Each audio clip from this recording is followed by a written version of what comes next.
Hi, my name is Justin and I'm with ExcelGainz. For today's tutorial, I'm going to show you everything you need to know about text to columns. So what's text to columns? It's when you want to split up the text that's in one cell to multiple columns. So I'm going to start by selecting my data, which is B3 to B6, and hitting text to columns, which is in the data ribbon in the data tools sub bucket. There's two different ways to do text to columns, delimited and fixed width. I'm going to show you both today.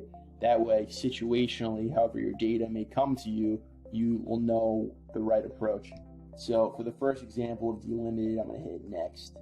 And these are the delimiters. What's a delimiter?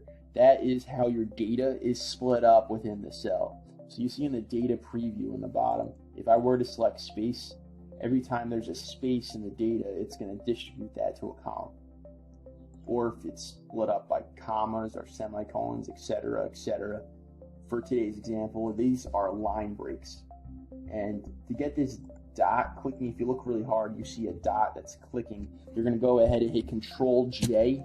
And what that's doing is you're telling Excel to distribute that text every time there's a line break within that data. So I'm going to go ahead and hit next for the third step.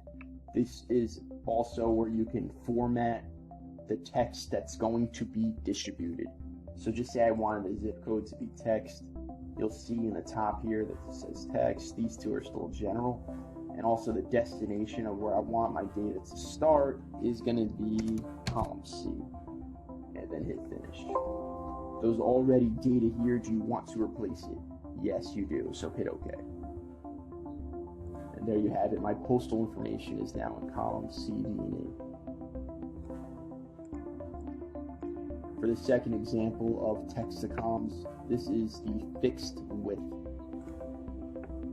So I'll go ahead and hit next. And the data preview on the bottom, you can create line breaks where you want your data to be split up. So I'm going to extract ExcelGainz from the trailing digits and the beginning digits. It says right here, to create a line break, you just click. To delete, you can double click it. Or you can click and drag. And hit next. I want my data to start at column C. And hit finish. And there you have it. That is how to use text to columns in Excel. If you have any questions, leave a comment below.